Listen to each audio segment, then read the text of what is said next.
you are a woman that does OnlyFans or used to do OnlyFans, I need you to do something for me. Hopefully you don't do OnlyFans anymore. Speak out more to young women about how detrimental to their health and well-being it is to do that job. In my previous post, I got one comment that's like, well, what do you expect girls that used to do OnlyFans to do? I feel that you have a moral obligation to, now that you've been in the position that you've been in, tell young women all the negatives.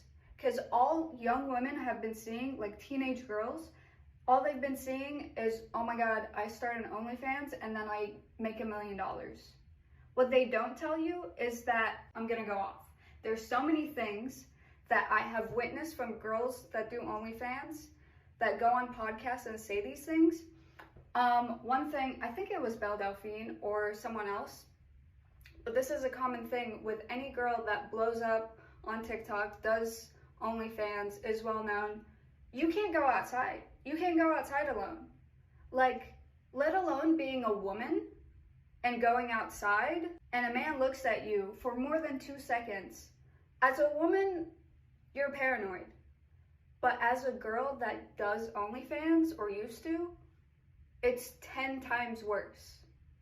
Like, you're in a prison for the rest of your life. And tell them about that. Tell them how degrading it is to have to daily talk to the most degenerate scumbag people on this planet. Like, imagine a stadium full of just OnlyFans subscribers. What freaks me out is that it could be normal men. Like, I could have shook hands with these men. Tell them how degrading, how belittling. Like, you will never be good enough for them. What was her name? Dia, Hannah K's sister.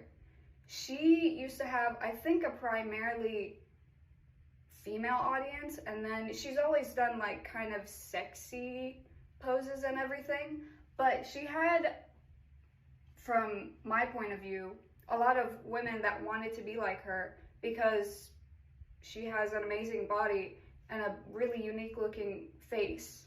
But she started on OnlyFans, and what I think happens, I think this happens with just about every girl that does OnlyFans. They first open up their account, they get so much money because they were popular on TikTok, and then all the men from there went on there just to see what kind of content they post. So they make a lot of money the first few months, and then it dwindles down. What people do with money, once they get an influx of money suddenly, is that they spend above their means, and then they're in debt. Oh, these girls, they open up an account, and it makes a lot of money, and then men on there are messaging them saying, oh, it's not worth it, you shouldn't buy it, it's really, like, she doesn't show anything. So then they do more and more and more. And Dia, she, oh my God, she used to be so gorgeous. She's still very pretty, but she has now super sexualized her body. Like, she does, oh my God, it's so sad to see. She got a BBL. She got so much work done to look like basically a blow-up doll. It sounds really mean to say, but that is what I think happened. She first opened up an account, made a lot of money, spent all of that, and the men were like, oh, this isn't really that worth it, I'm unsubscribing. And they're telling other men to not subscribe, and they're leaking the content. So then they end up doing like literal porn. And now you're just a porn star.